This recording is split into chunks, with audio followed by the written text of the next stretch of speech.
Welcome all to the second webinar of the Orange Trails Interoperability Framework series that is dedicated to the DMP-IF, more specifically with the title A Unified Framework to Automate and Standardize DMP Information Exchange.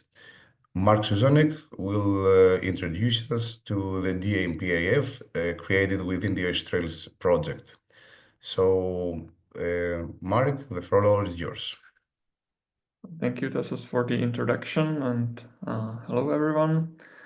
And to start, basically with this explanation, what we achieved and what we are aiming for in OS Trails DMPIF, I want to first to bring up these pathways.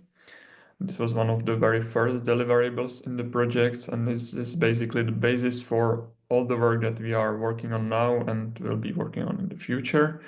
And this was to uncover the relations between the services like repositories, SKGs, fair assessment tools, and DMP platforms. And basically we are looking at these like information flow or interactions between these different types of tools, but you can also see that it covers the communication or information exchange between the instances of the same type. So for example, two DMP platforms. If you would be more interested, there is a link to this deliverable, and you can take a look what everything is covered there. But to get to more technical detail now, we basically built on top of these pathways something that is called this reference architecture or interoperability frameworks. And you can see here the different types of tools as components with some APIs, with some interfaces, and connections between the services. And this is again described in some of the deliverables that are linked here on the slide below.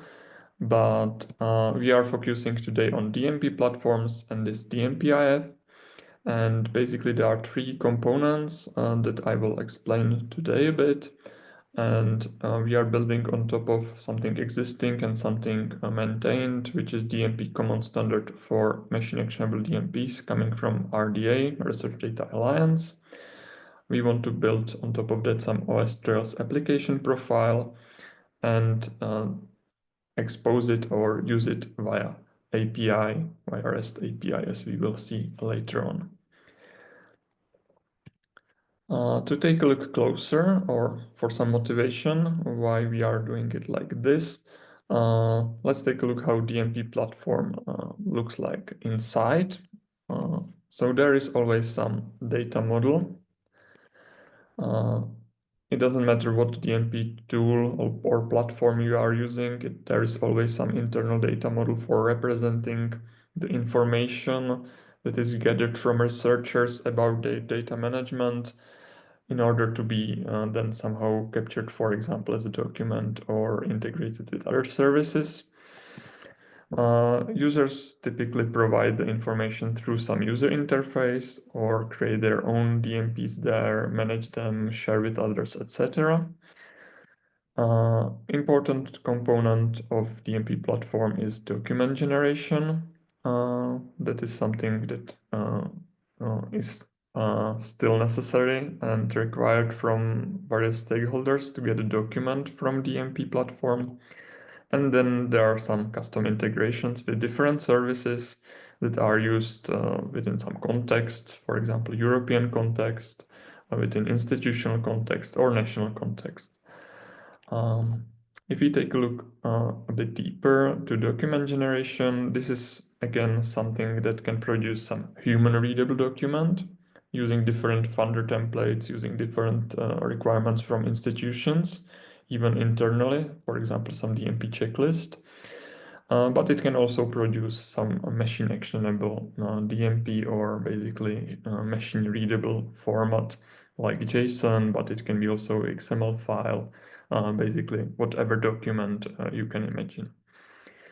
The second part on the border is custom integrations, and there you can have integrations with different types of services.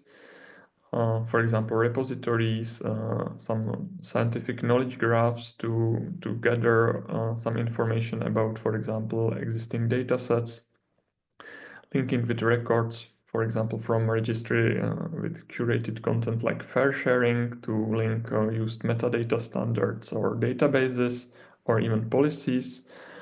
And there are, of course, some other registries, services, and other things related to the research data management lifecycle that you want basically somehow to interconnect with data management planning. As you can imagine, these custom integrations can get a bit complicated, and that's why we are aiming for something like this interoperability framework to basically encapsulate these integrations together somehow. How we want to do that? It's by using some common model. So different platforms may have different data models tailored to their needs, tailored to their approach to data management planning. But they can have something like a common model and then a common API. This common API is for communication using this common model. Now, if we take a look closer to the common model, I already said that we are building on top of, or basically we are building it using the machine-actionable DMP Common Standard from RDA. And during this project, we are working together with the community on maintenance, to pushing things forward there. And this is in terms of improving some descriptions, adding more persistent identifiers where suitable, and cleaning up how the standard is maintained. So it's in GitHub repository and with some documentation and stuff around, and we want to improve that a bit. Add the extension mechanism, so we can, for example, in our project build an extension, but others can build it as well in different contexts, and also do some more curation, like for example updating the DCAT specification that is used as a basis for the DMP Common Standard, as like one of the bases. And there is much more. You can take a look at the GitHub repository. It's linked here in the slide as well. And take a look what is going on there if you are interested. The second layer that we are taking a look at is basically enhancing, building on top of this common DMP standard, which is broad and generic, but just also quite limited in terms of what is there and what is not there, because it's not just, for example, for European context, it's for like worldwide. But here in this project, we want to be more specific at something, at some fields, at some new entities relevant to the data management here, and adjust it according to the needs that we identify. We identify them internally from the perspective of DMP platforms, but also with collaboration with pilots in the project. So for example, at some policies, because as you can see in the common model, policies are not captured, but we identify them as some significant part of data management planning. And I already said that there are ways how to link policies from some sources like fair sharing, which can provide you then, for example, some validation if you are using things according to a policy. Another important part is support for other research objects. And you may already heard about software management plans and how is the management different for example, machine learning models and different types of outputs. And one part of our project should also take a look at this and support the different objects also as part of the planning.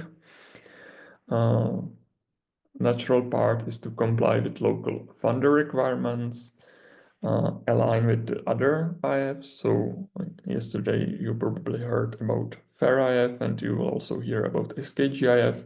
And in order to be able to build some integrations, we need also some alignment on the data model. And there are, of course, another smaller things that we want to include. But it's not everything. And as I said, with the extension mechanism, it is also possible to build again on top of this. So on top of this application profile for OS Trails, it will be possible to create localizations to further refine the structure. For example, to use some local identifiers, own attributes, relate some internal systems and workflows, comply with more specific policies, for example, national or institutional policies, and again, more, whatever you can think of that should be suitable there.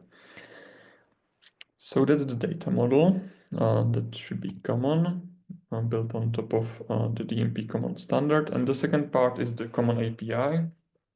And here I go back a bit to the pathways. And as I said, it specifies somehow what interactions, what data exchange is expected from different types of services. And here, if we take a look, for example, at this one, providing DMP as something that you would expect from a DMP platform, as some elementary thing, we can take some action for the API. So basically, we want to specify the actions for machine-actionable DMPs by following these pathways. So providing a DMP is basically materialized in this specification at some endpoint that other services can call to get a DMP, because DMP platform is providing a DMP.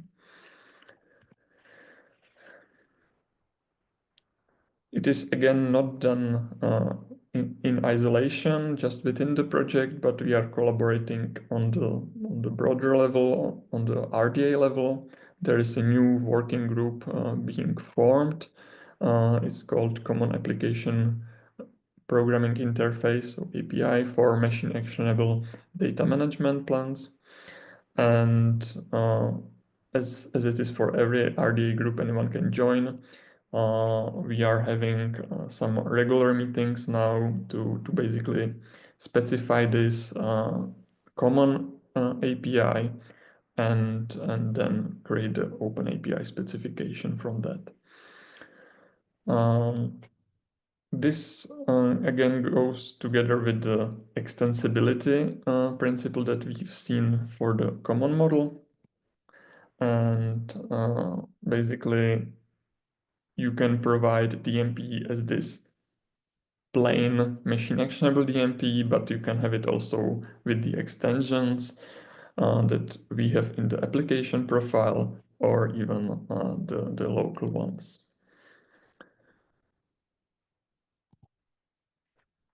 So this is basically what we have in the DMPIF. So we are building on top of the DMP Common Standard. We are creating some application profile and API specification for DMP platforms. But it's also important to take a look at the other side, how the other IFs will be connected to DMP platforms. And there are, of course, different ones for different types of services. And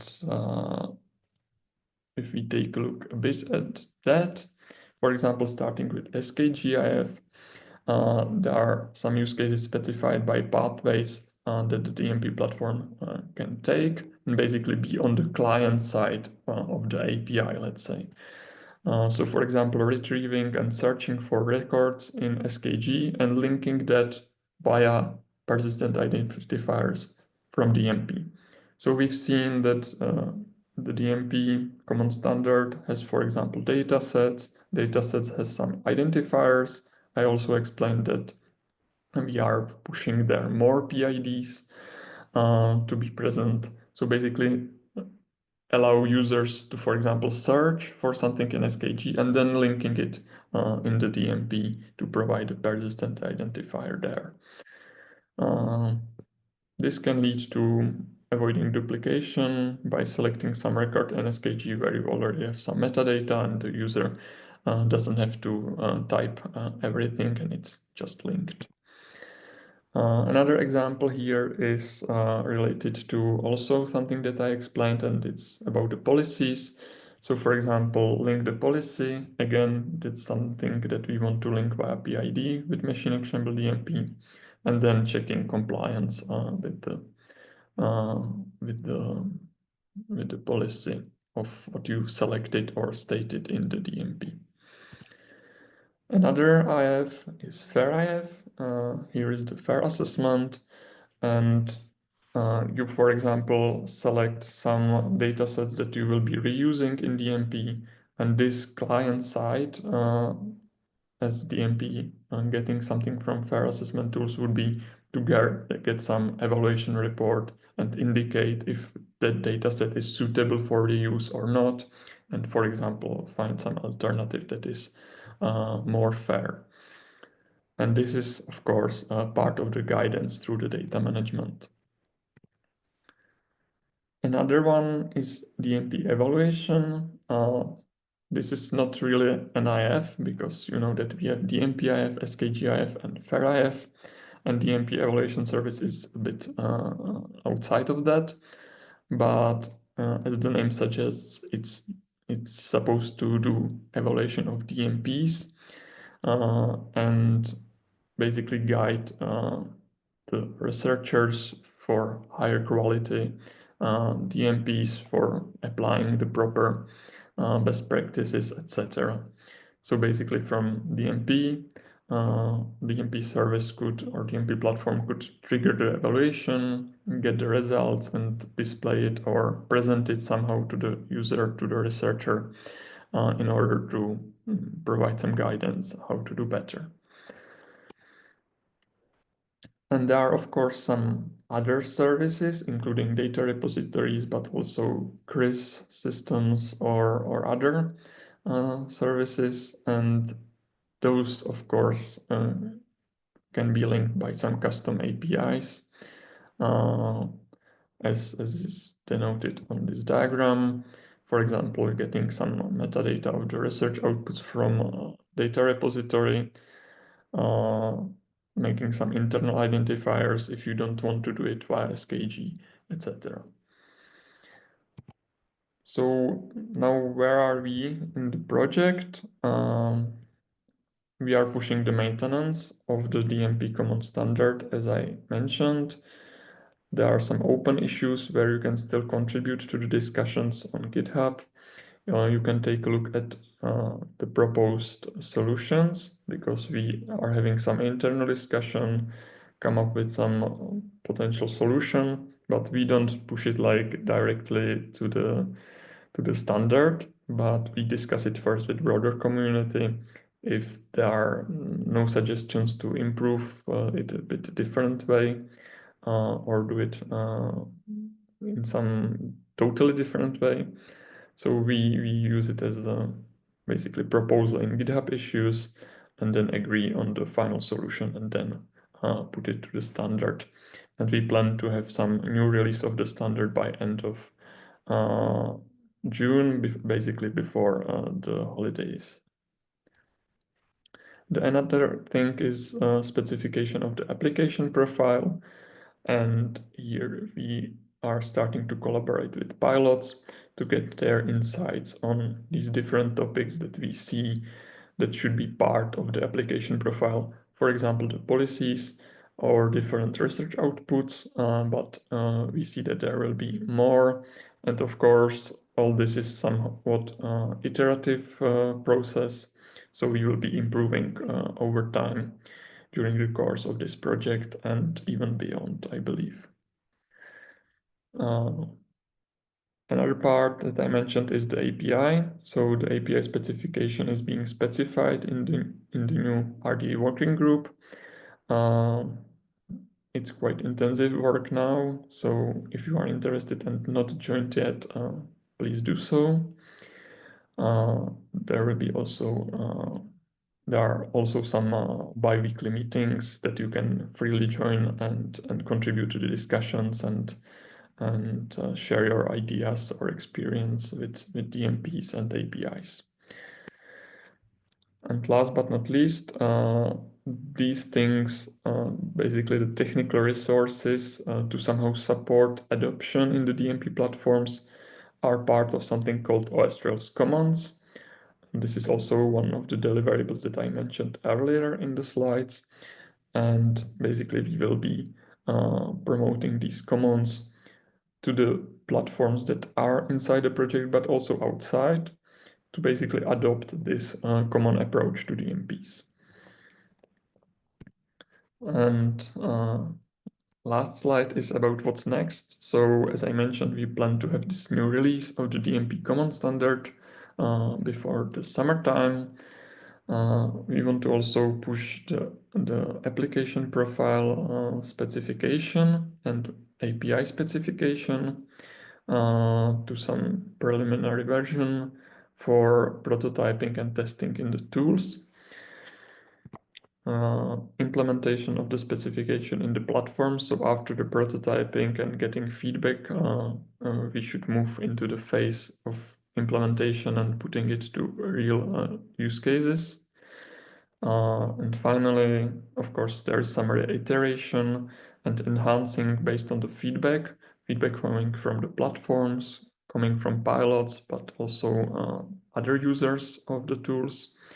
And on the roadmap of the project is also architecture version 2, and also the commons release and other deliverables that will be coming, including the basically releases of all the tools that are in the project.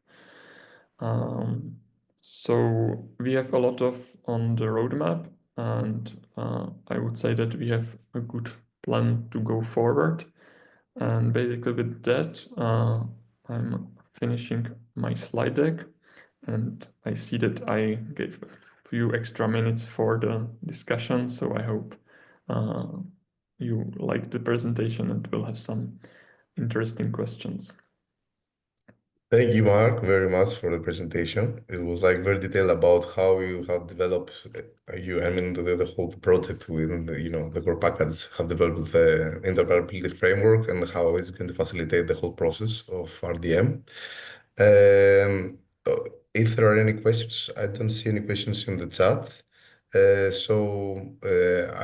open the floor for the audience. If you have any questions, remarks, about the DMPIF.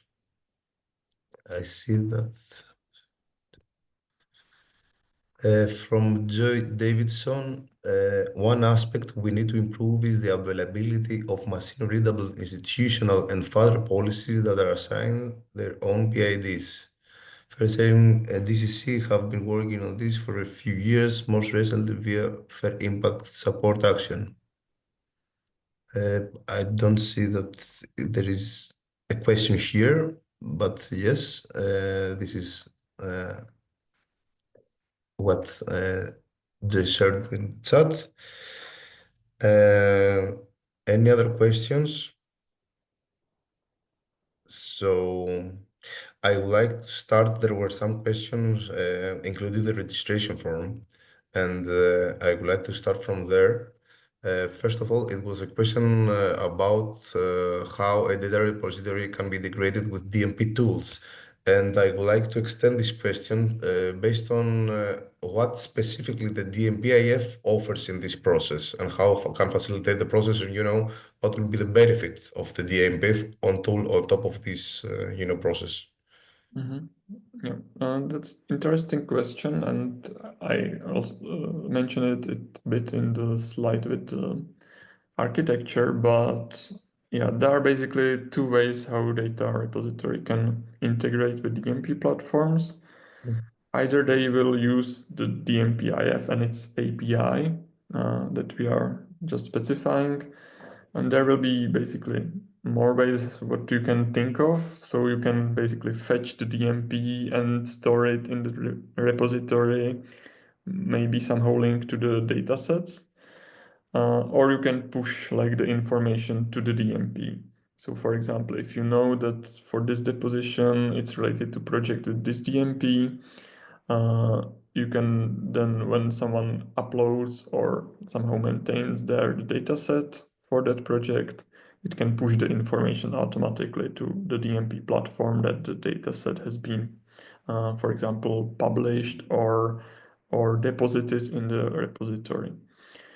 On the other hand, it then depends if you want to go through the SKG part, because typically SKGs are somehow harvesting metadata and information also from repositories. So then it would be between DMP and SKGIF, but you can still do some integration with the API of repositories, as was also on the slide, and I tackled that a bit. So there are more ways, and it depends on the specific use case. In terms of what the DMPIF offers is the API that the data repository can use to either get DMP or contribute to DMP. Okay, thank you. So there are two questions in the chat. The first one, is the firmware we are developing neutral to the various existing DMP tools, or are there tools that are more suitable?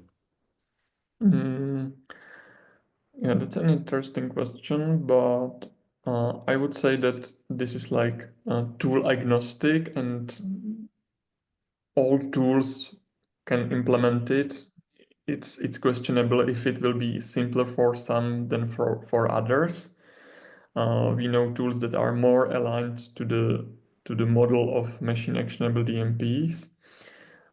Potentially for them it can be simpler than for others, but I wouldn't say that this is really clear for basically for what tools is it more suitable than for others.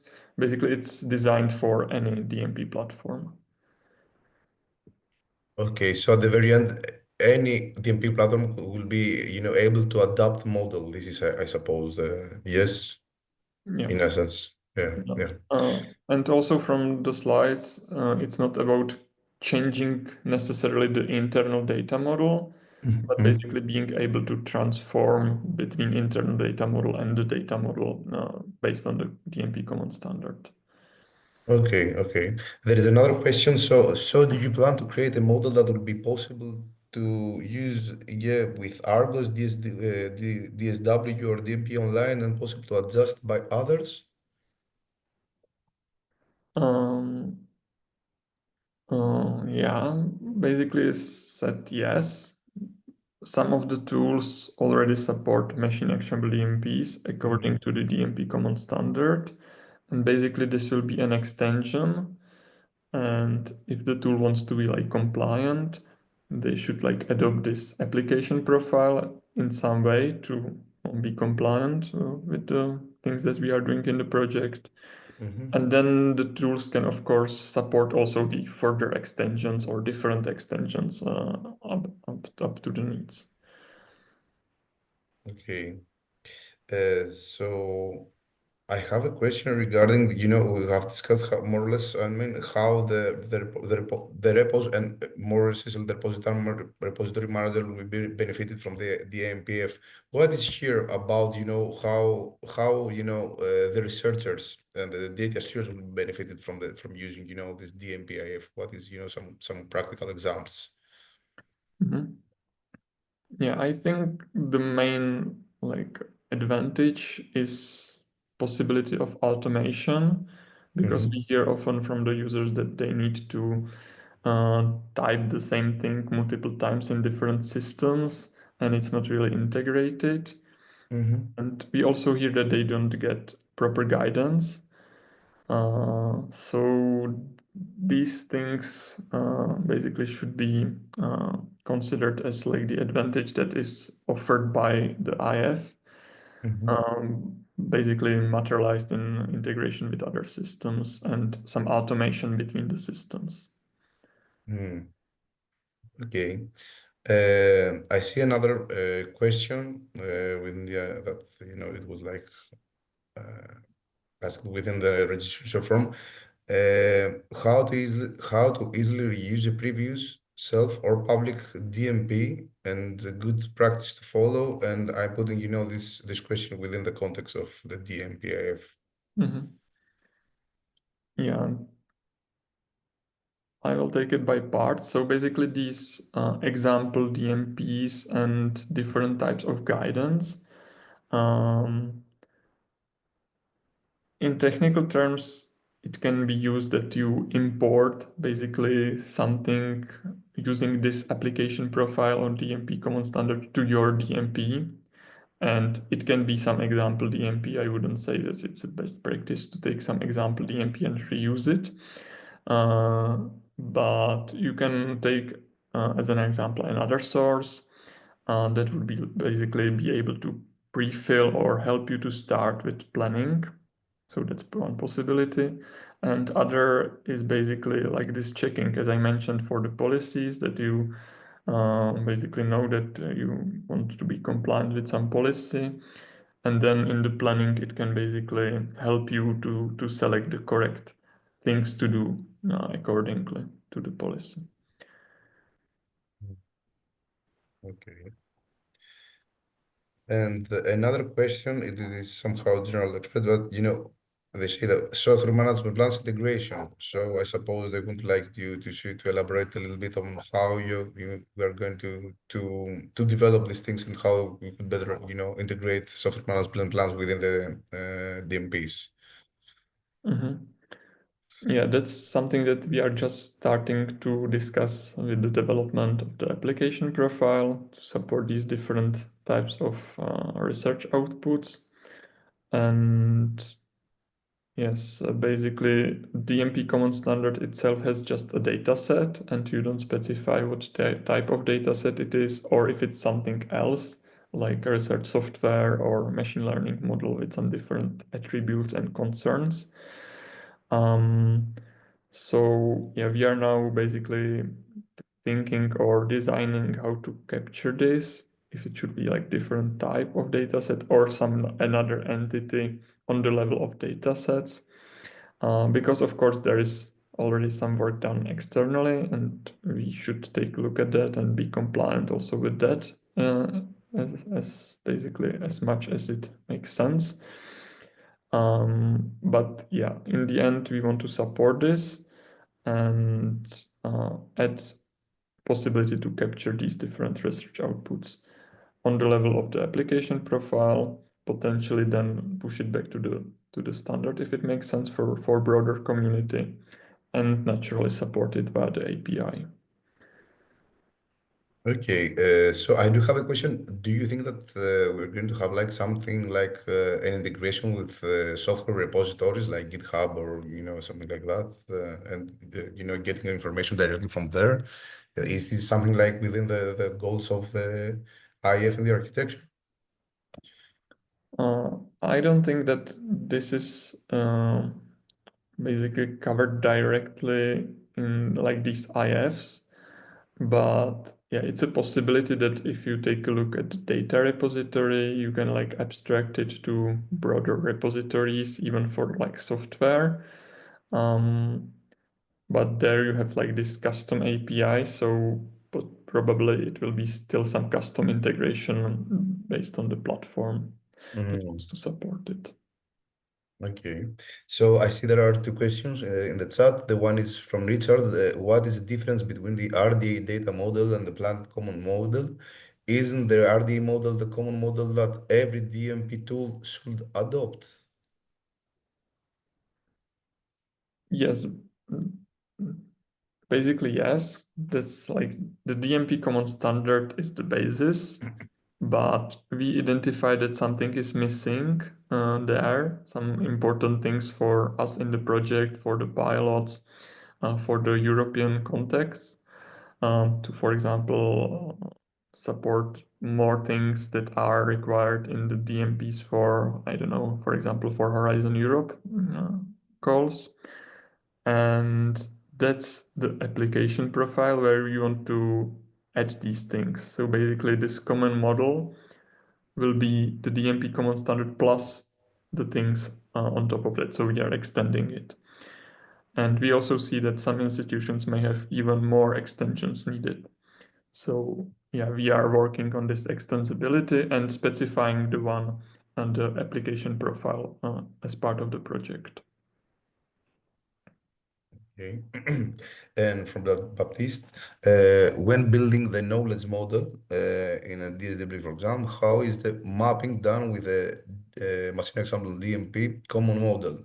Or does this mean we should use a knowledge model specially pre-designed for the machine example DMP common model? Mm-hmm.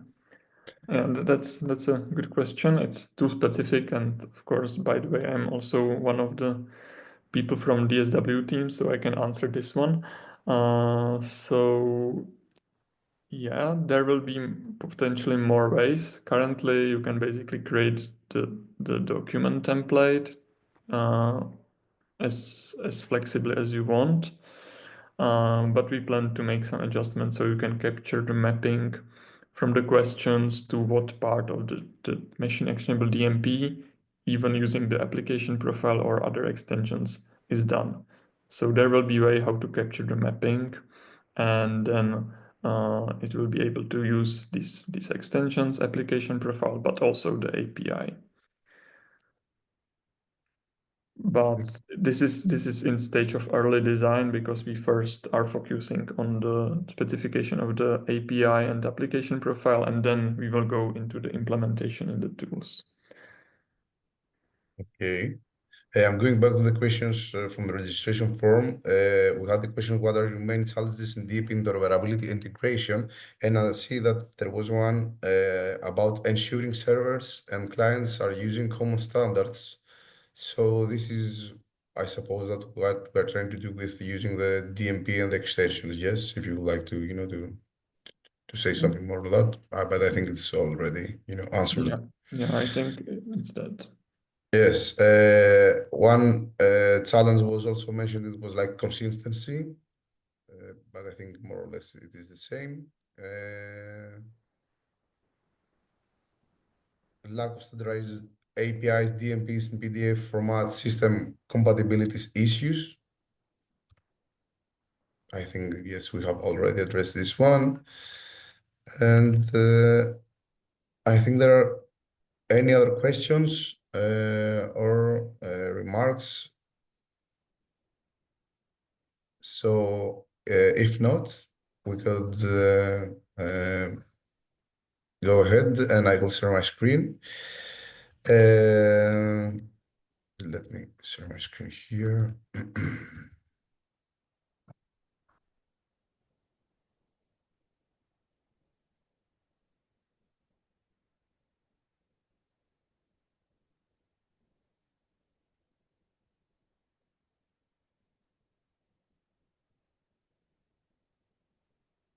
So can you see my screen right now? Yes. Okay, thank you. So yes, with this webinar, we have completed the two webinars, from dedicated to the IF, and there is the third one that will be about the scientific knowledge graph interoperability framework that we are developing within the project. This is the third pillar of the OS Trails. And in this webinar, in the next webinar, which is scheduled for tomorrow, same time, Andrea Manozzi from CNR is going to explain more or less the same thing but in the parts of SKGIF and how, more specifically, SKGs can help to exchange information that are going to achieve this semantic interoperability within the scientific knowledge graphs, but also with the type of services that Marek has already described.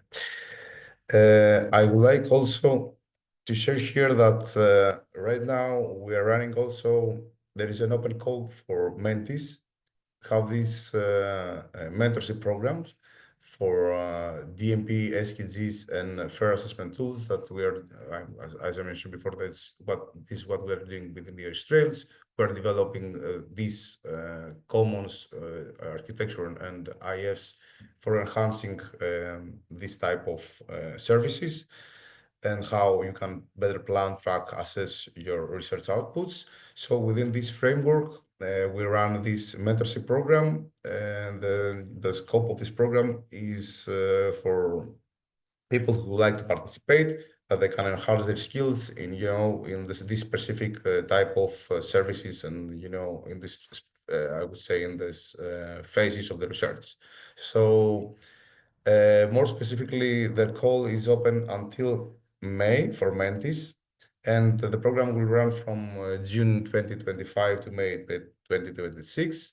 And the idea is that we're going to have like an overview at the first kickoff meeting that we're going to present, the golden objectives of the mentorship program.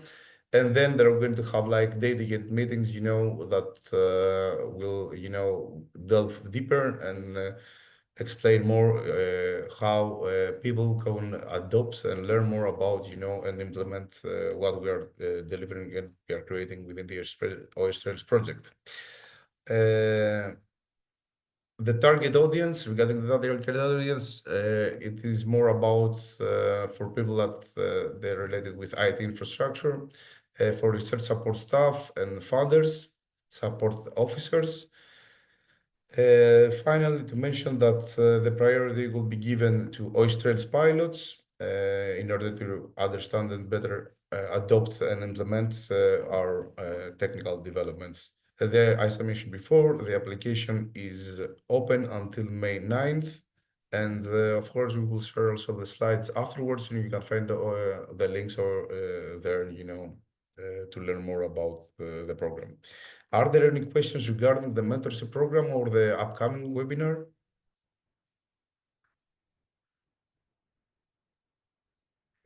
If not, I would like to thank, first of all, Marek for his presentation and for explaining the DMPIF and providing, a very good overview of what we have done in terms of the data management planning interoperability framework.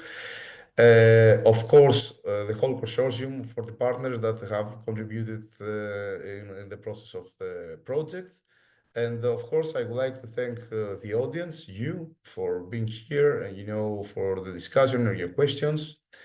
If you like, you can follow us in in our channels, the social media, and of course, you can subscribe to the newsletter, where you can find, all the information and updates from our project. Thank you all for being here.